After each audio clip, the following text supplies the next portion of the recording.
guys, what's up? Packside Gaming here. We're working on... Hey guys, what's up? Packside Gaming here. So, I just wanted to post a video of the second boss of Doom, just so that you guys could see, what it looked like, and some of the attacks and movements and maneuvers of the second boss.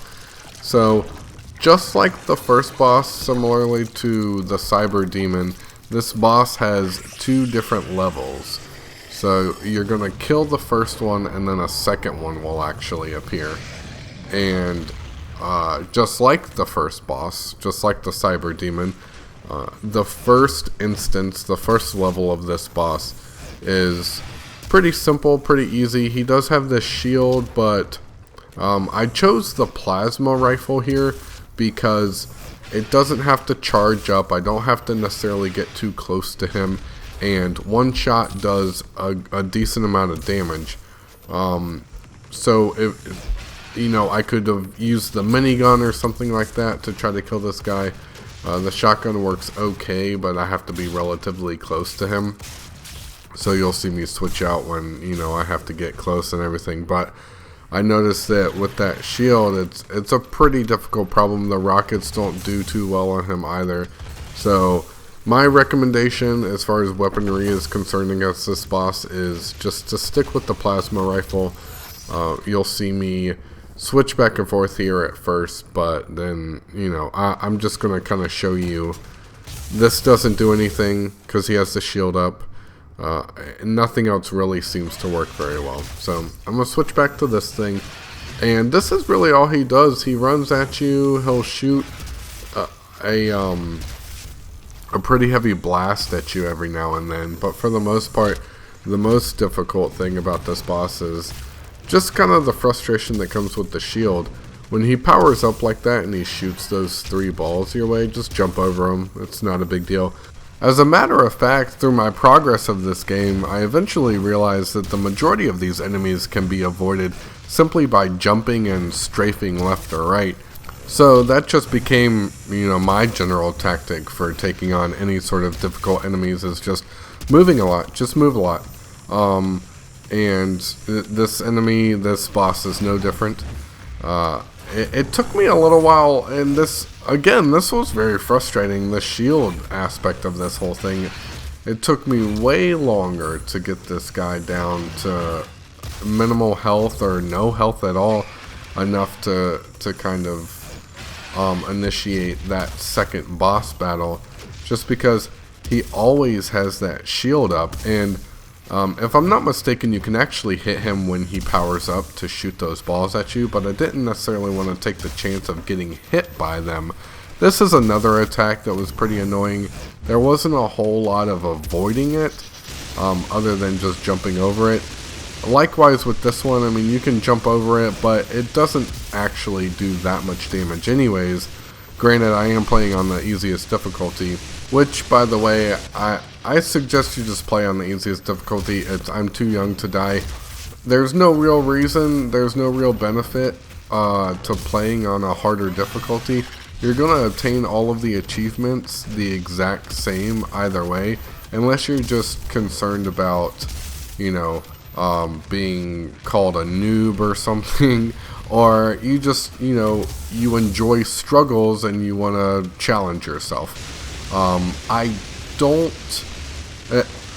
played the entire game on I'm Too Young to Die, and I played the very first level for that achievement for beating UAC, the UAC level mission on Ultra Nightmare, and just from my experience with that first level, I don't see it being possible at all to beat the entire game on Ultra Nightmare.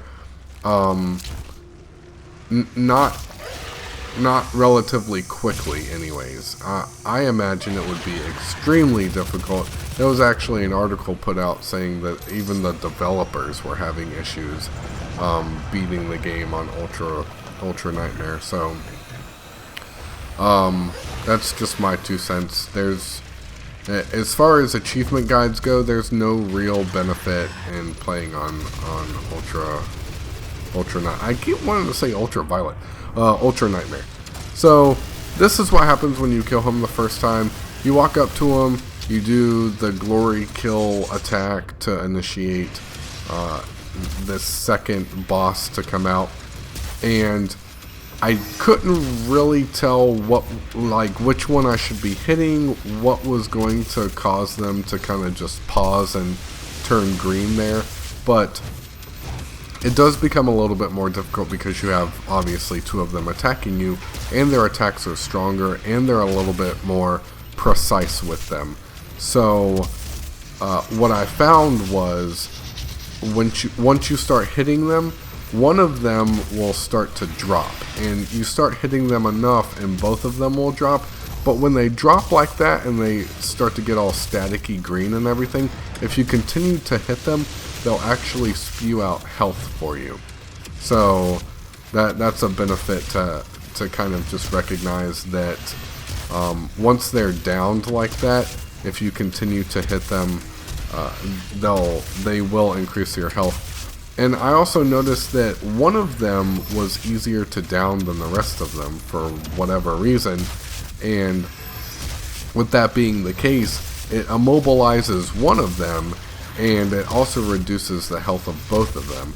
So it seemed like this guy here, I had absolutely no problem with getting him to cripple over, but the other dude was just full on taking me out left and right, and I was, shooting him just as many times as the other guy, and this is the part where they actually both drop to their knees.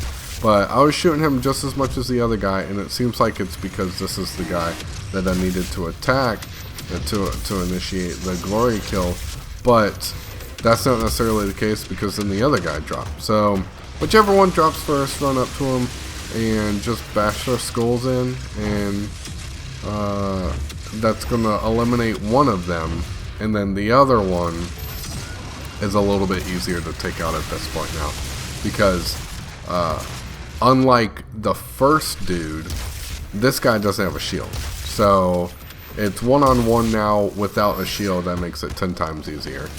So you're gonna rip off his face here, pull out this little worm thing, rip it in half, and that's it. You're going to get an achievement for this, obviously, same as the first one and same as the last boss, and the achievement is worth 25 gamer score, and that's basically it. That's all you gotta do. Hopefully this helps you guys out. PaxTag Gaming, make sure you subscribe and everything like that. Let me know what you think about this game and these bosses as far as difficulty is concerned, or just general appeal, anything like that. Comment below, like this video, check out my other videos, PaxTag Gaming, more to come, definitely. Again, subscribe, and I'll catch you guys next time.